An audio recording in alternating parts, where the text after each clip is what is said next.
चल हो जा शुरू।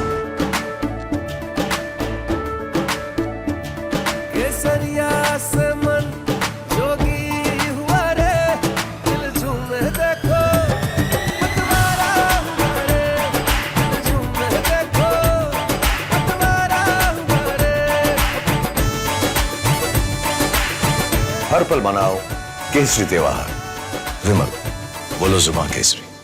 एक स्वर में पूरा देश बोल रहा है कि फिर एक बार और अब की बार 400 पार। 400 पार का नारा सुन करके समाजवादी पार्टी और कांग्रेस के लोगों को तो चक्कर आने लगता है, क्योंकि ये दल 400 सीटों पर चुनाव ही नहीं लड़ रहे हैं। बहनों भाइयों, जब जनता से पूछते हैं कि आखिर 400 पार क्यों और कैसे, तो एक ही बात कहती है कि जो राम को लाए हैं हम उनको लाएंगे। जो राम को लाए हैं, पूज्य महाराज जी को मैं आमंत्रित करता हूं, हम सबके बीच आए अपनी बात रखे महाराज जी। भारत माता की, भारत माता की, भारत माता की। वंदे वंदे वंदे। बहनों और भाइयों, राजनाव की अपनी वीर भूमि को कोटि कोटि नमन करते हुए आप सभी मतदाता बहनों और भाइयों का इतनी भीषण गर्मी में भी जो उत्साह दिखा रहे हैं, इसके लिए मैं आपका अभिनंदन करता हूं, स्वागत करता हूं और मैं आपको आश्वस्त करता हूं कि जो पसीना आप कमल फूल के लिए बहा रहे हैं, इस कर्ज का हम चुकता यहां का विकास और गरीबों तक योजनाओं का लाभ पहुंचा करके वापस करेंगे। मंच पर उपस्थित लोकप्रिय सांसद और भारतीय जनता पार्टी के प्रत्याशी श्री कमलेश पासवान जी, विधायक चिल्लूपाल श्री राजेश त्रिपाठी जी, विधायक बांसगांव श्री विमलेश पासवान जी, लोकसभा के प्रभारी श्री देवेंद्र यादव जी, लोकसभा के संयोजक श्री नित्यानंद मिश्र जी, पूर्व जिलाध्यक्ष श्री मार्कंडेय राय जी, महंत सिंह जी, मनोज शुक्ला जी, युवा नेता डॉक्टर विभ्राट चंद्र कौशिक जी, ब्लॉक प्रमुख शिवाजी चंद जी, स्वतंत्र सिंह जी, मयाशंकर शुक्ल जी, राम आशीष राय जी, नरेंद्र ध्वज सिंह जी, रतन प्रकाश दुबे जी, राहुल श्रीवास्तव जी, सवल सिंह जी, संजय सिंह जी, शत्रुघ्न प्रशोधन जी, भारतीय जनता पार्टी के हमारे सभी पदाधिकारीगण और बांसगांव चिल्लूपाल के सभी मेरे उपस्थित बहनों और भाइयों, लोकसभा चुनाव प्रचार के अंतिम चरण में अब प्रचार भी अंतिम छोर की ओर बढ़ रहा है, लेकिन मैं कह सकता हूं कि जो उत्साह आपने दिखाया है, शुरुआती दौर में भी वही उत्साह मुझे देश के अंदर भी प्रदेश के अंदर देखने को मिला। हमारे यहाँ शुरुआती दौर में जिन सीटों पर चुनाव हुए थे, अमरोहा के हमारे विधायक हैं श्री राजीव करारा, वे भी आज यहाँ पर उपस्थित हुए हैं। वहां के बहुत लोकप्रिय विधायक है और तीसरी बार विधायक है, वे आज यहां पर हैं। बहनों और भाइयों, उस समय मौसम ठीक था, लेकिन अब तो ऐसे लगता है जैसे भगवान सूर्यदेव साक्षात विराजमान होकर के हम पर अपनी कृपा वर्षा कर रहे हो। ये गर्मी बताती है कि बरसात भी अच्छी होगी, और ये गर्मी बताती है कि वोट भी अच्छे पड़ने वाले हैं। बहनों भाइयों, पूरे देश में एक ही नारा गूंज रहा है, एक स्वर में पूरा देश बोल रहा है कि फिर एक बार, और अब की बार 400 पार। 400 पार का नारा सुन करके समाजवादी पार्टी और कांग्रेस के लोगों को तो चक्कर आने लगता है, क्योंकि ये दल 400 सीटों पर चुनाव ही नहीं लड़ रहे हैं। बहनों भाइयों, जब जनता से पूछते हैं कि आखिर 400 पार क्यों और कैसे, तो एक ही बात कहती है कि जो राम को लाए हैं हम उनको लाएंगे। जो राम को लाए हैं, बांस कौम इसके लिए तैयार है ना? जो राम को लाए हैं, आप में से कितने लोग हैं जो अयोध्या गए हैं?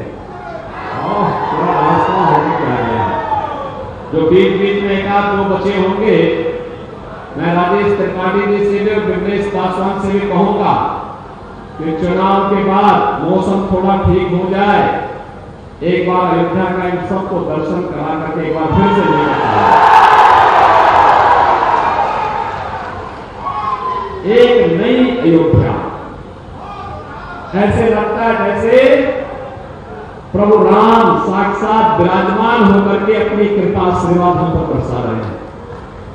बहनों भाइयों, अयोध्या में आप गए होंगे, अयोध्या में रामलला विराजमान हुए हैं, लेकिन रामलला के विराजमान होने के पहले वहां के इंटरनेशनल एयरपोर्ट का नामकरण महर्षि वाल्मीकि के नाम पर किया गया। अयोध्या में रामलला विराजमान हुए, पहला जब वनवास हुआ था भगवान राम को, पहली रात्रि उन्होंने निषाद राज के यहां बीत की थी, और जितने विश्रामालय है ना, उन सभी विश्रामालयों का नाम हमने निषाद राज के नाम पर रखा। भगवान राम जब जंगल में गए थे, माता सीता को ढूंढ रहे थे, तब जंगल में उन्हें सानिध्य प्राप्त हुआ था माता सबरी, और माता सबरी ने उन्हें अपने बेर खिलाए थे। और इसलिए अयोध्या के भोजनालय, जहां श्रद्धालुओं को शुद्ध प्रसाद भोजन के रूप में मिलता है, उस भोजनालय का नामकरण है माता सबरी के नाम पर। देखिए, ये है हमारा भारत। और मैं तो आपसे कहूंगा, हम सबके लिए हम सौभाग्यशाली पीढ़ी है। रामलला को 500 वर्षों के बाद विराजमान होते हुए देखा है। हम अपनी वर्तमान और भावी पीढ़ी को कह सकते हैं, जब अयोध्या में रामलला विराजमान हुए, तब हम लोगों ने काम किया था, हमने अपनी आंखों से देखा था, हम इस कार्य के साक्षी रहे हैं, और आप तो ये भी कह सकते हैं कि हमारे कारण ये काम हुआ है। हमारे कारण काम हुआ है। जिसने भी कमल फूल पर वोट दिया है, वह कह सकता है कि हमारे कारण अयोध्या में रामलला विराजमान हुए हैं। और इस लोक में तो होगा ही होगा, परलोक में जाएंगे पूर्वजों के पास, तो कहेंगे वहां भी जाकर के कि देखो, आपके संकल्पों की हमने पूर्ति की है, आशीर्वाद दीजिए, प्रभु की कृपा हो रही है।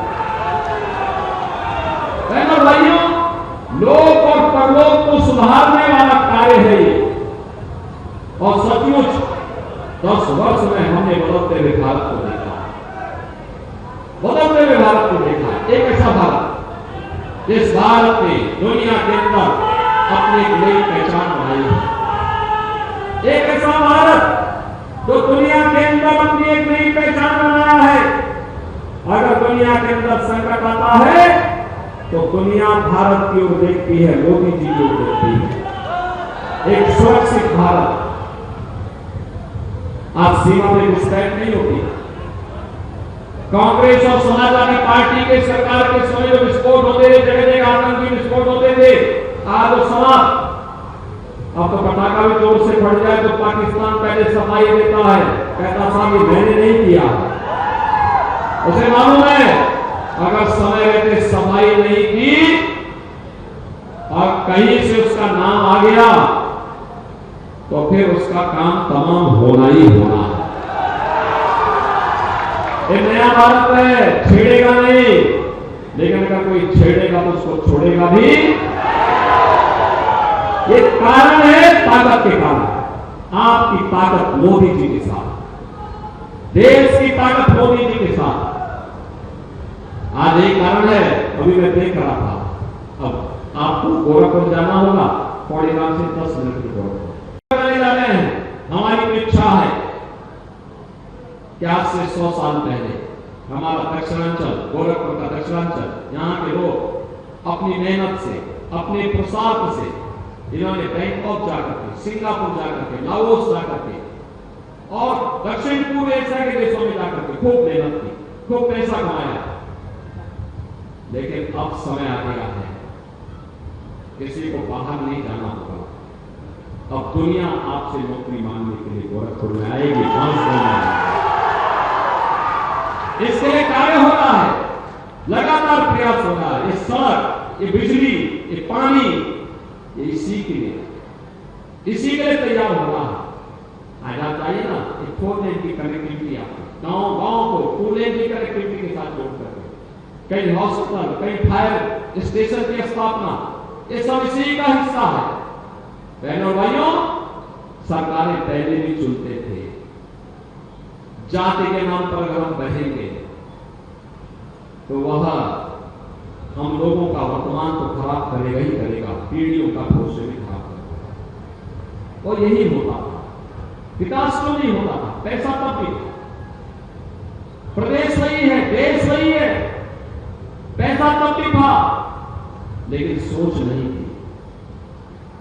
तब प्रदेश और देश के विकास की सोच नहीं थी, तब सोच अपने व्यक्तिगत परिवार की थी, व्यक्तिगत अपनी सोच थी, केवल अपने लिए, अपने परिवार के लिए मांगे, बाकी के लिए नहीं। और आज हमारे लिए क्या? गोरखपुर विकास करे, प्रदेश विकास करे, पूरी ताकत से, दिन हो, रात्रि हो, सर्दी हो, गर्मी हो, बरसात हो, 47 डिग्री टेम्परेचर में हम सभा करने आ पाते क्या? अरे तो जूझने का एक वो है, मजबूती के साथ लड़ेंगे, काम करेंगे, अपनी जनता की खुशहाली के लिए किसी भी हद तक जाकर के कार्य करेंगे, तब परिणाम आपके सामने आ रहा है। और बहनों भाइयों, उसी परिणाम को लाने के लिए हम फिर आपके पास आए हैं। देखिए, आप जब कमल फूल पर वोट देते हैं, देश के लिए देते हैं, तो वोट सीधे मोदी जी के पास आता है। कमलेश पासवान सांसद चुने जाएंगे, वोट मोदी जी के पास आएगा। आज जब राजेश त्रिपाठी जी को या कमलेश पासवान को कमल चुनाव चिन्ह पर वोट देते हैं, विधायक चुने जाते हैं, लेकिन मखनों में वोट मेरे पास ही आता है। और फिर उस वोट को देख करके हम लोग भी उत्साहित होते हैं, फिर विकास का पैसा तेजी के साथ आगे बढ़ाते हैं। नहीं तो ये कौड़ीगांव से गजपुर का मार्ग क्या हाल है? कौड़ीगांव में बाईपास आज बन गया है, पूरा ट्रैफिक कहीं भी कोई जाम नहीं है। मैं तो पिछली बार जब हम सभा करने गए थे, क्या हाल था, बड़ी बुरी हाल है। आज तो बाहरी वाहन बाहर निकल जाएगा, केवल जिनको बाजार में आना है वही लोग यहाँ पर आकर के अपना काम धाम करके फिर निकल गए। विकास के साथ ये सभी कार्य हो रहे हैं। बहनों भाइयों, एक तरफ विकास, सुरक्षा, सम्मान, इन सब के लिए, गरीब कल्याण के लिए मोदी जी काम कर रहे हैं। उनकी सरकार में, कांग्रेस और सपा की सरकार में आतंकी विस्फोट होते थे, गरीब भूख से मरता था, बेटी और व्यापारी सुरक्षित नहीं थी, उपचार के भाव में लोग दम तोड़ते थे, इंसेफ्लाइटिस से मासूम बच्चे मरते थे, कोई पूछने वाला नहीं था। आज बहनों भाइयों, आज गरीब का बच्चा नहीं मरता है, क्योंकि इंसेफ्लाइटिस को हमने पूरी तरह समाप्त कर दिया है। आज बेटी और व्यापारी की सुरक्षा में कोई खतरा नहीं, क्योंकि बड़े बड़े माफिया को मिट्टी में भी मिलाने का काम कर दिया है।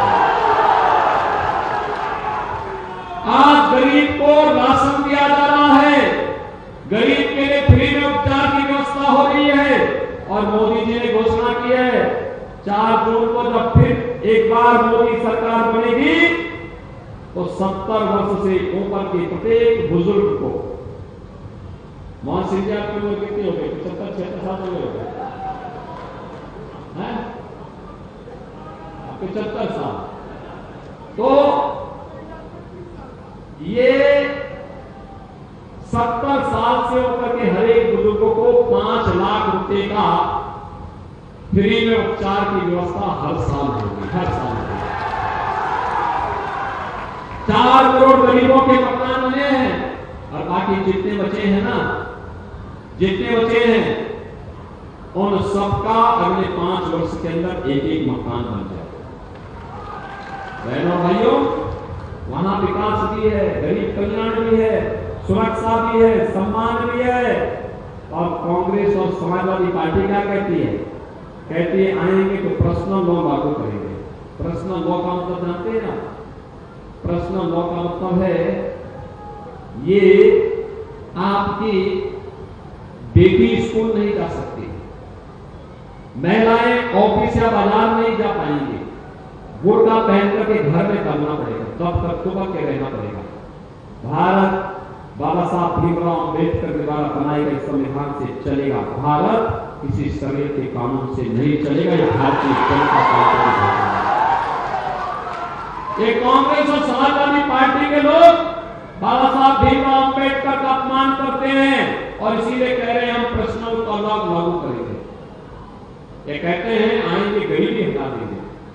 अरे दादी जो नारा लगाती थी 54 वर्ष के बाद भी नाती वही नारा लगाना, देख रहे हो ना? 54 वर्ष के बाद गरीबी हटाएंगे। और कहा गरीब कैसे हटाएंगे? गरीबी कहा एक झटके में हटा देंगे। कहा एक झटके में कैसे? कहा सबकी संपत्ति का हम सर्वे करवाएंगे। का सर्वे करा करके उसमें से आधी संपत्ति उनकी ले लेंगे विरासत टैक्स लगाकर। यानी आपके ग्रैंडफादर और आपके फादर ने, आपके बाप दादा ने कोई संपत्ति बनाई है, कोई मकान, खेत, पैसा, जेवर, उनमें से आधा एक कांग्रेस और समाजवादी पार्टी के लोग ले लेंगे।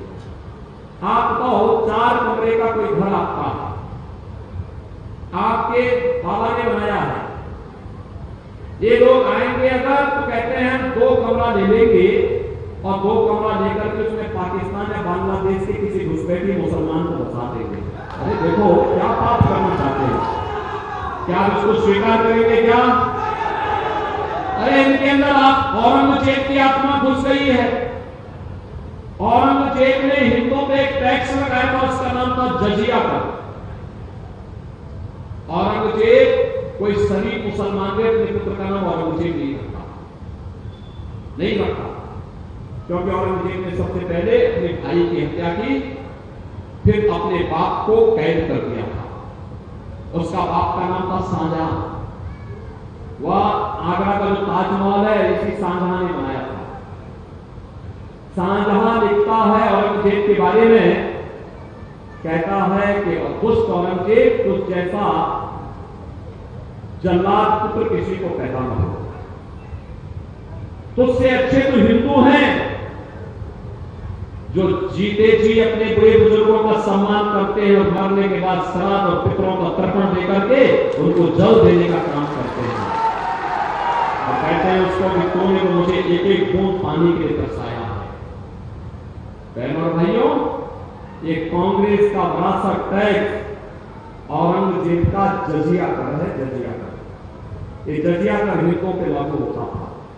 हिंदुओं से कहा जाता था या तो तुम जजिया कर दो और नहीं तो मुसलमान कर दो। आज स्वतंत्र भारत में भी क्या आप जजिया कर लगाने की छूट देंगे क्या? बहनों और भाइयों, औरंगजेब को दोबारा जिंदा नहीं होने देना है। यही औरंगजेब है जिसने काशी में काशी विश्वनाथ भगवान का मंदिर तोड़ा था और जिसने मथुरा में भगवान कृष्ण का मंदिर तोड़ा था। अब हम औरंगजेब को दोबारा जिंदा नहीं होने देंगे। दोबारा भारत के अंदर औरंगजेब जिंदा नहीं होगा। यही कहने के लिए हम लोग आए हैं और इसके लिए फिर एक बार मोदी सरकार आवश्यक है और मोदी सरकार के लिए कांग्रेस पासवान यहां से जीतना आवश्यक है। कमलेश पासवान को कितने लोग चुनाव जिला करके भेजे? हाथ खड़ा करके बताओ, दोनों हाथ खड़ा करके बताओ। मुझे बताओ, अगले 2 दिन बचे हैं, 2 दिन का समय आप देश के लिए दे सकते हैं, दे सकते हैं। 2 दिन में मैं आपको 2 काम बताऊंगा, करेंगे। पहला काम है जो अगले 2 दिन करना है, आप में से हर व्यक्ति 25-25 परिवारों में जाकर के प्रत्येक मतदाता से संपर्क करके आत्मनिर्भर और विकसित भारत के लिए, राम राज्य की संकल्पना के लिए, मोदी जी को फिर से प्रधानमंत्री बनाने के लिए उनसे कमल पर वोट देने की अपील करेंगे, करेंगे। 2 दिन का मतलब 50 घर का मतलब 200 से 250 मतदाता संपर्क करेंगे, करेंगे। और दूसरा कार्य, 1 जून को सुबह 7 बजे से मतदान होना है। अपने मतदान केंद्र में जाकर के 7 बजे के पहले इन सभी 200-250 मतदाताओं को ले जाकर के 10 बजे के पहले मतदान करा देना, कराएंगे, कराएंगे। दोनों हाथ पकड़ के बोलो, करेंगे। तो मेरे साथ बोलेंगे, भारत माता की, भारत माता की।